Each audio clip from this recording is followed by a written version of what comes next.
A couple weeks ago, I got back on the phone with my team and had a Beat the Manager contest. I sold 15 policies in 5 days, came in number 2 to my number 1 agent who sold 17 policies, so 2 more than me. But I wanted to take that opportunity, take one of those policies that I sold, put it here in a training video for you so that you can hear the sales process broken down in real time on a live call. Let's get to it.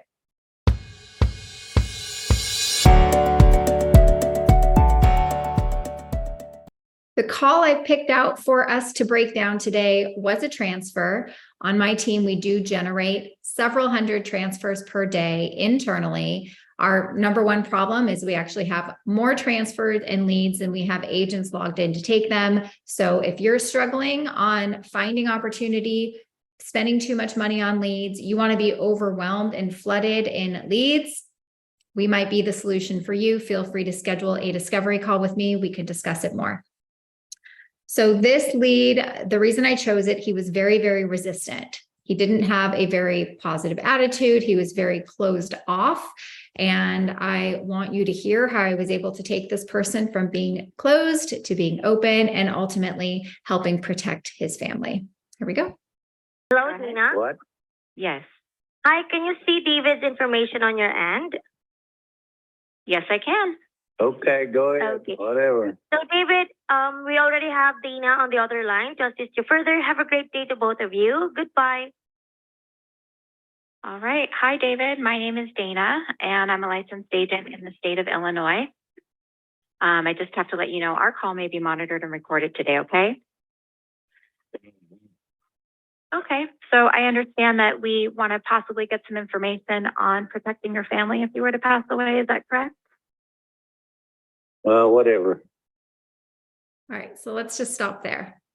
I want you to really internalize how you would react if someone just responded to you and said, whatever, right? For me, I like to take the people that are really closed off and bring them in even more.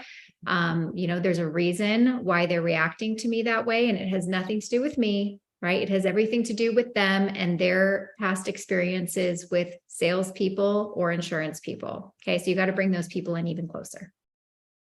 Okay. Well, not a problem. I mean, I certainly am just here to give you the information that you need, and what you do with it is entirely up to you. Mm-hmm. Do you currently have something in place right now? Yes. You do. Okay, perfect. So, what was the reason that you inquired? Well, it never hurts to have a little extra, does it? No, it sure doesn't. Perfect. Okay, so how long have you had the policy in place that you currently have? Probably a year or so. Oh, a year. Okay, and may I ask how much coverage it currently provides? Well, I've got 2 of them. Each one of them's $3,000. Got it. Okay. Okay. So we know that he currently has 2 policies. Each of them are worth $3,000 a piece. It doesn't hurt to have a little bit more, but I want you to think about what question you should be asking somebody like this so that you can start figuring out in your mind which direction you're going to take this call, how you are going to sell him, and how you are going to help educate him based on what his current options are today. So you got both of them last year, about a year ago? Yeah. Okay. All right. So you have 6,000 total. Thinking might want to look to see what's out there if it makes sense to get a little bit more. I understand. Mm-hmm. And so what expenses are you mostly concerned about your family having to pay for when you do pass? Oh, yeah, I don't know. I got my house and everything paid for, but there's always $10,000 for a funeral. So. Okay. All right. Well, let's talk about that for a second then. Have you decided between a traditional burial or a cremation? Yesterday. Traditional. Okay. And so do you already own a plot? Yeah. Okay. Anything else besides the plot that's paid for? No. Okay. So you have the plot.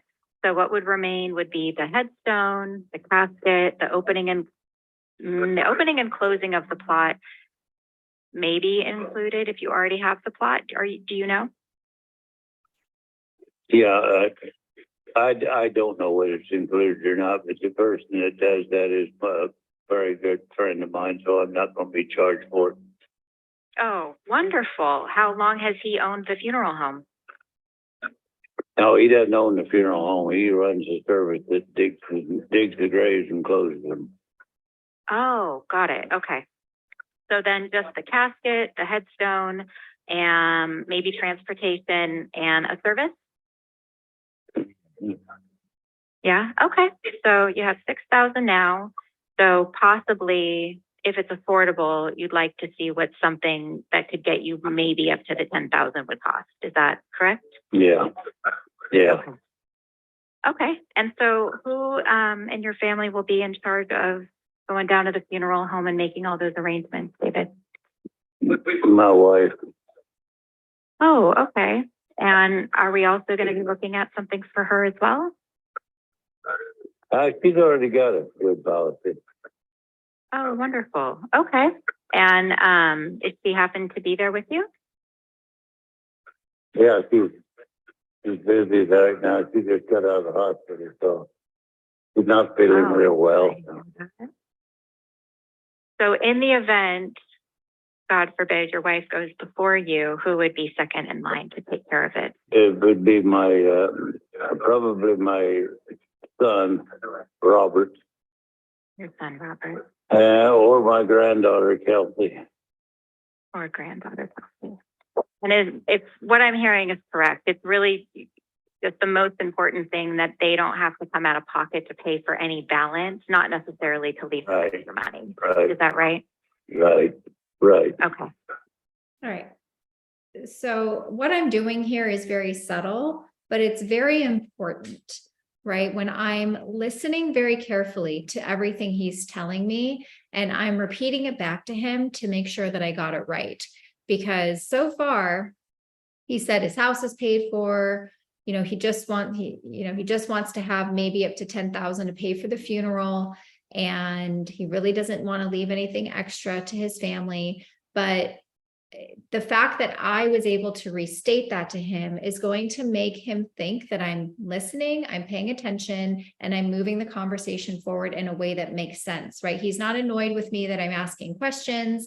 I'm asking questions that are logical, that make him feel like I'm trying to get to know him so I can figure out how to help him. Okay, really important stuff. Perfect. And so why do you think that you think the 6,000 is not enough because you're seeing in your area that it can cost up to 10,000? Yeah. Okay, I understand. Is there anything else that you're concerned about? No, not really. No? Okay, wonderful. So then I'm just going to quickly go over what we do so that you understand it and can decide whether or not it's a good fit for you.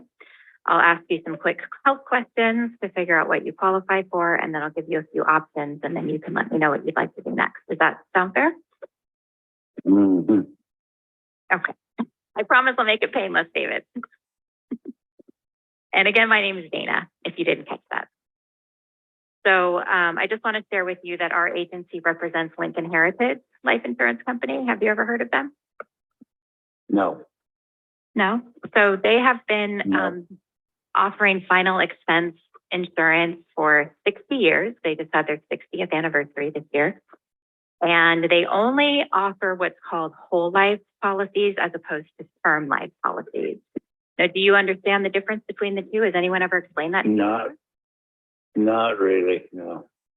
Is it okay if I kind of give you a quick 101 so you understand? Yeah, whatever. All right.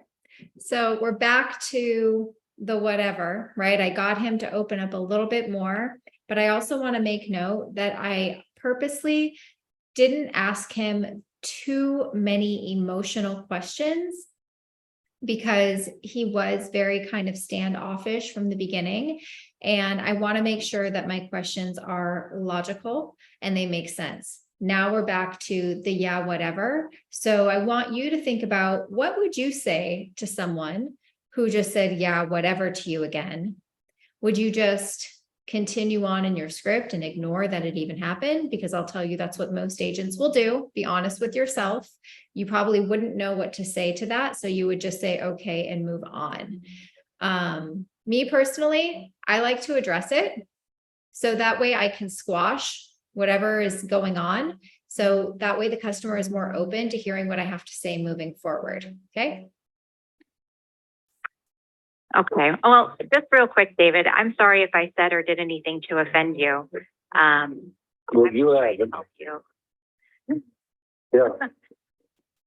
Okay. All right. So, And that was just as simple as me saying, I just wanted to apologize if I said or did anything to offend him, because he's automatically going to feel bad that I had to say that in the first place. Right? It's just a little psychological shift in the energy that's happening, where if I'm getting that reaction from him, then I must have done something to cause that reaction. So when I bring it to the surface, he's automatically going to feel like, shoot, I'm being a jerk. Maybe I should tone it down a little bit because I have a human being on the other end of the phone, right? That's the goal. term insurance policies, those are temporary life insurance. They typically only last about 10 years or so, and then they cancel.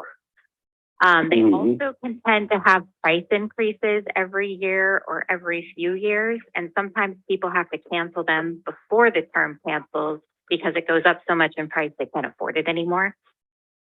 So those are going to be a lot of the advertisements that you might be seeing online that will say get 20,000 of coverage for $9.95 a month, or 10,000 in coverage for a penny a day. I mean, do you ever see advertisements like that?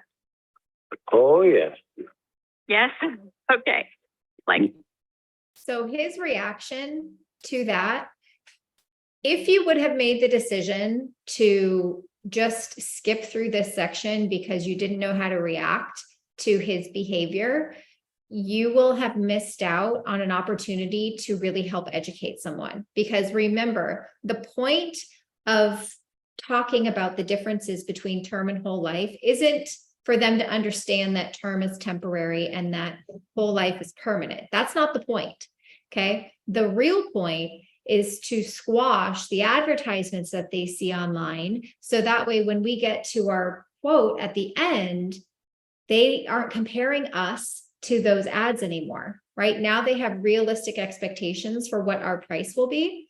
And if you fail to do that, you will get an objection at the end, most likely, that will say that's too much money. I've seen advertisements online that show this, and now you're backpedaling and going backwards. And it's much harder to, run underwater than it is to run on sidewalk. I don't know if that was a good example or not, but don't ever put yourself in a position where you have to backpedal to try to save the deal. Always get ahead of it, right? That's the smartest thing to do. AARP or Globe Life or Colonial Penn. So those are perfect examples of companies who are only going to advertise their cheapest life insurance because it gets the phone to ring. But those are just the temporary policies that only last for so many years and then they cancel. Does that make sense? Yeah. Yeah. Okay. And so, of course, what would happen then, all the money you've paid in is gone, and now you don't have that policy anymore and have to start all over. But the worst part is once you turn 80, they cancel forever and you're no longer eligible to apply for additional coverage, even if you wanted it, because at that point you kind of become uninsurable because of your age. So you would never. I turned 80 several years ago. So then you wouldn't be able to get term insurance.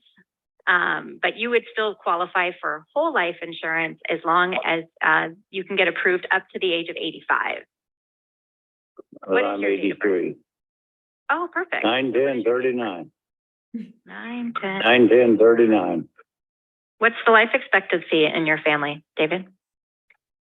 Ma'am, I didn't hear that. Somebody's ringing in. Oh, sorry. I said, what's the life expectancy in your family?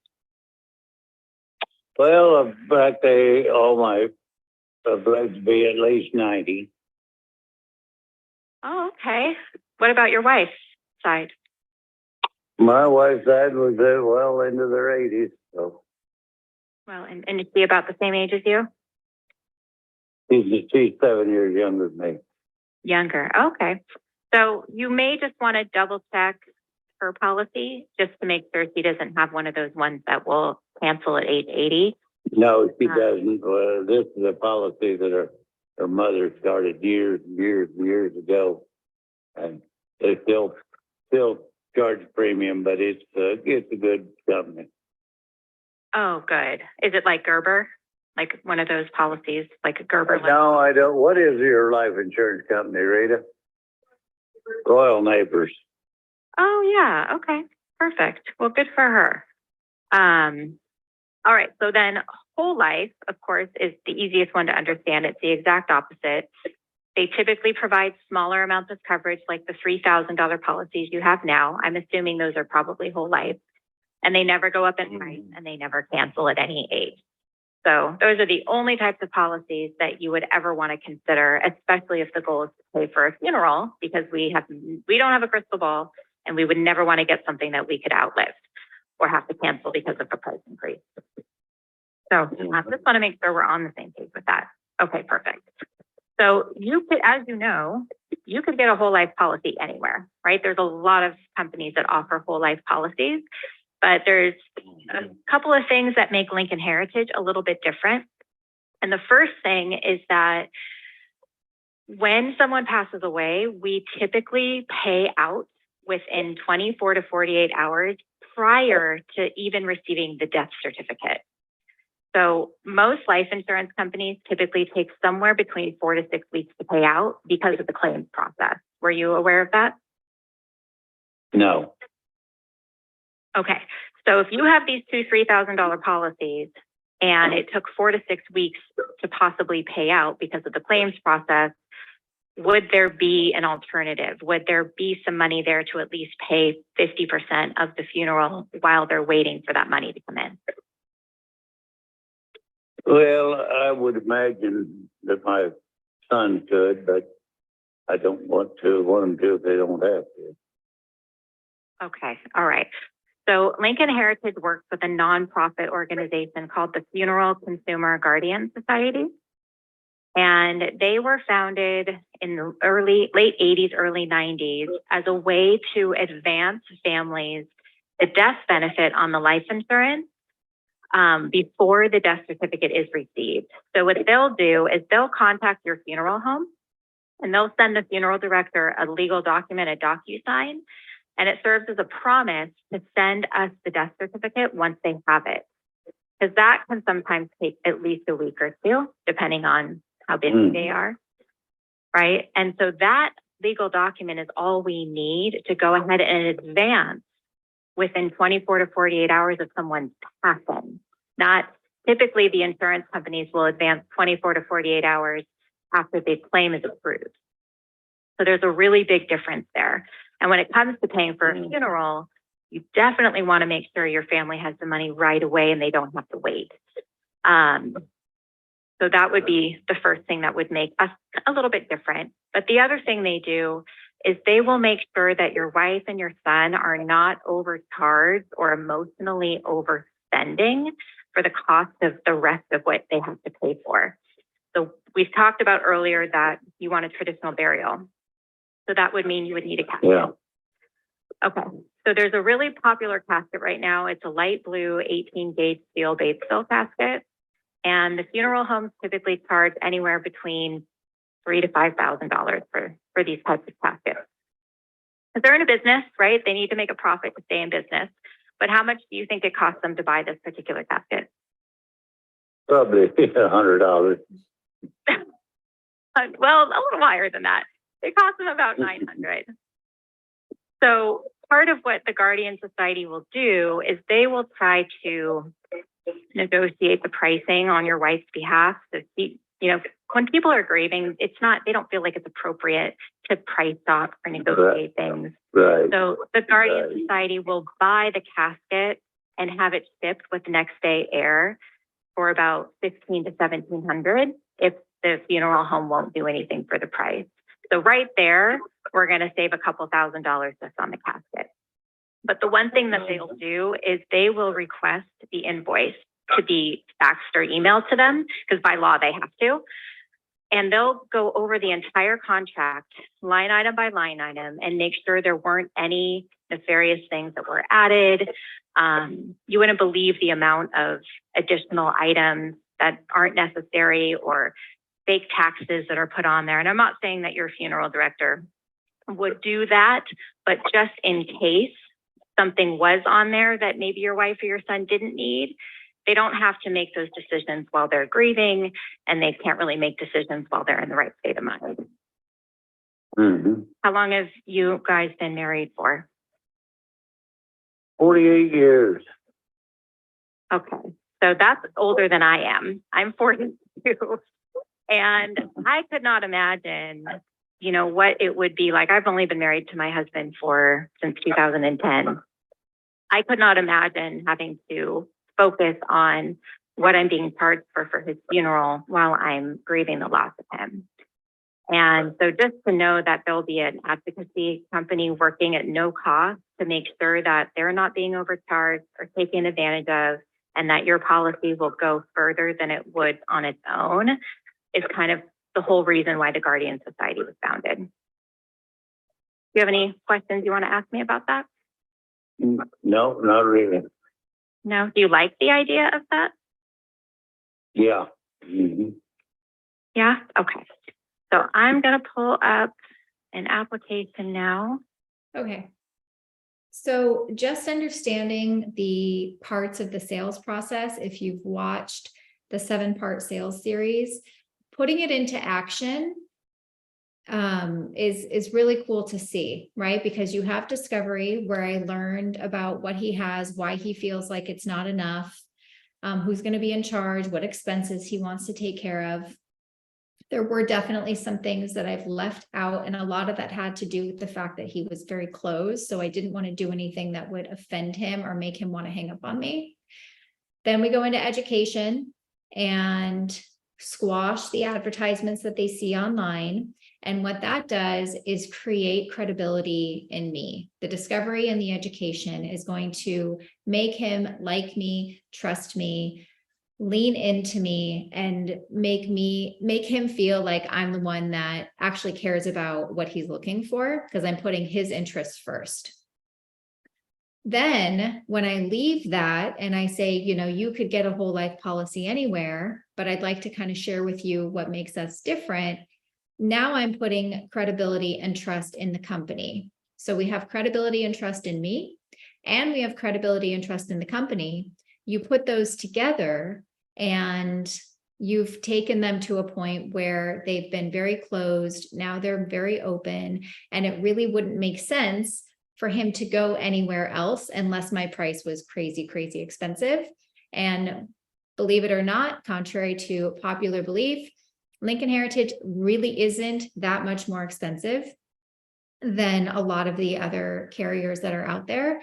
Sometimes I've seen 5, 10, I have seen 15. When it's modified, it does increase a little bit more, but we've actually come in cheaper, less expensive than lots of carriers as well. So goes both ways. And our persistency score as a company is like 86%. So even though you'll see agents all the time say, oh, my favorite part of being an agent is replacing a Lincoln Heritage policy, it doesn't happen as often as they say. Otherwise, our persistency score as a company would be much, much lower than it actually is. So I think people do like what we have to offer, and they're willing to pay maybe a little bit more, knowing that their loved ones that they're leaving behind are well taken care of.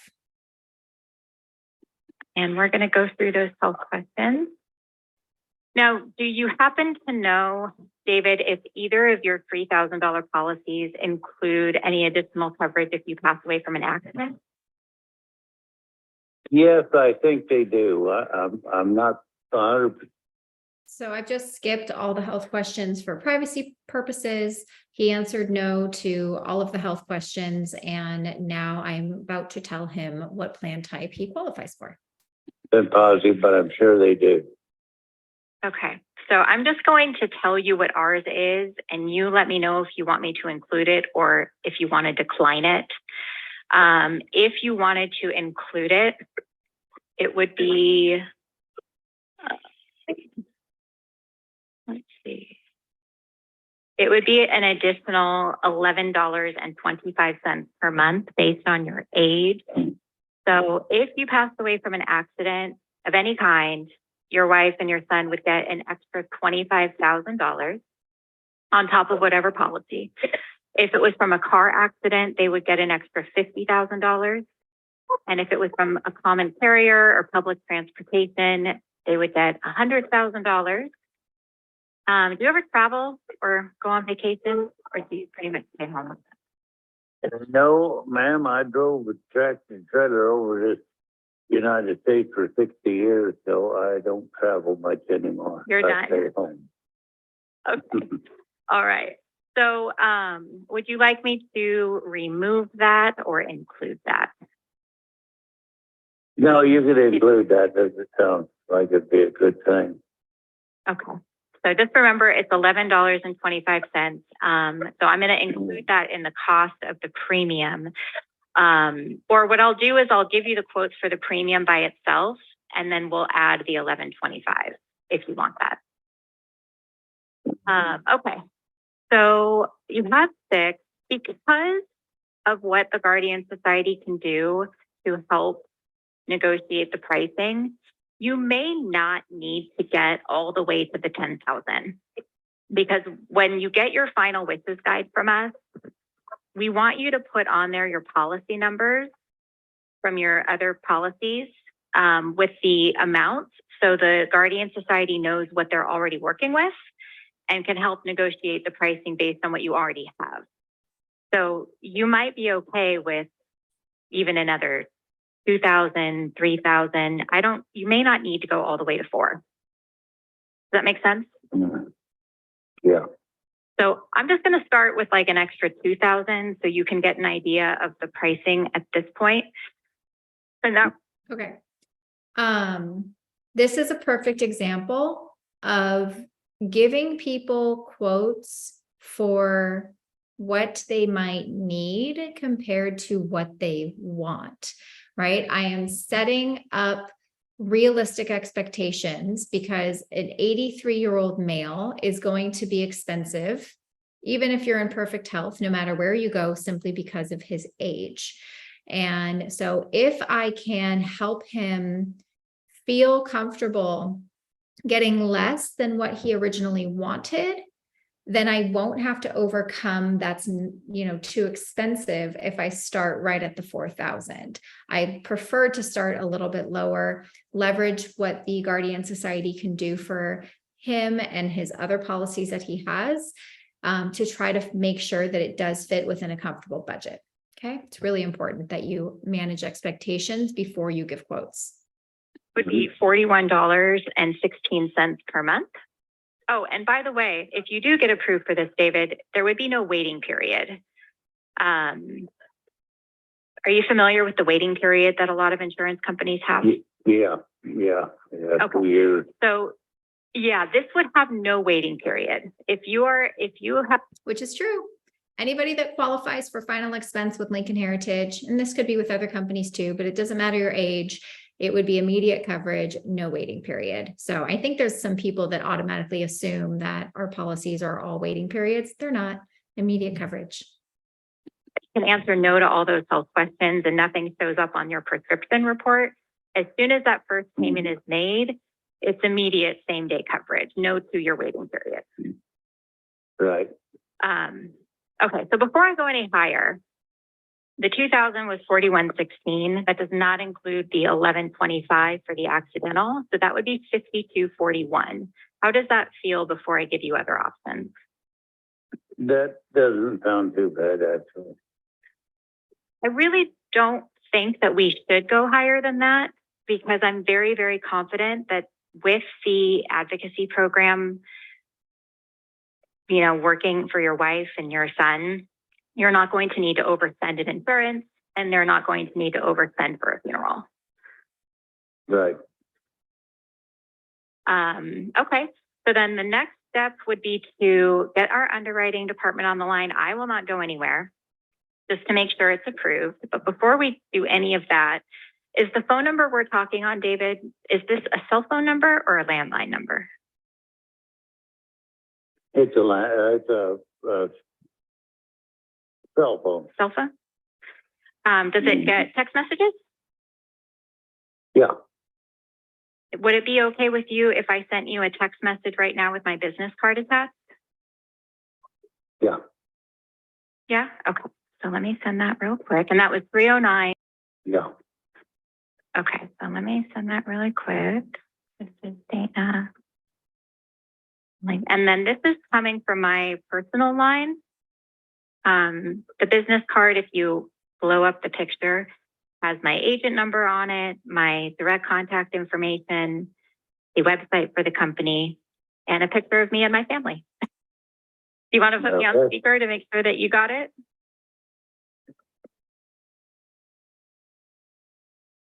Okay, so we're going to stop there. The reason why I choose to send the business card and the credibility that people talk about at the end as opposed to the beginning is because the beginning of the call, for me, it needs to be all about the customer, right? I'm not here puffing my chest up, look at me and all of my credentials. I really don't think they care because there's so much sales resistance that my whole goal is just try to really make somebody feel relaxed and more comfortable with me. After I give quotes and they pick an option, that is where I feel it is most appropriate to now send that information because you are now about to ask for some more sensitive information, right? Social security number, banking information. And that to me is like pushing them over the edge as far as making sure they feel very comfortable providing that information to me when I ask it, right? Credibility in me as the agent, credibility in the company and what we provide. And then lastly, credibility, final credibility with sending over my information. I did not get any objections to anything. We wrote the application, gave me his banking information. We moved forward with the application. As I stated in a video last week, of the 15 applications I did write and submit, I had 0 objections at the end with all of them. And that has everything to do with the work that I put into listening to my customer in discovery, making sure we're on the same page in education, creating value and how we will be there to support and protect family after he passes, and then credibility in myself with my credentials, providing good recommendations for the customer based on everything I've learned about him up until this point, and not giving him what he wanted, which might have been too expensive. And it's for me, I think it's much harder to come down from that. Where I think sometimes people say the opposite is true. If you start high, then you have room to go down. But for me, I think you're the most credible when you just put your best foot forward from the beginning and give people really good options and expectations based on their situation and what you've learned about them. There's really no other reason to go higher at that point, unless I was wrong about the budget. So that is it. Thank you for being here. Again, my name is Dana Neeson. I'm the telesales manager for Tailored Legacy. If you're interested in joining my team, we are always looking to add new faces, new energy, new bodies to our platform. Feel free to reach out to me, schedule a discovery call on the link below. And I hope everybody has a fantastic sales day.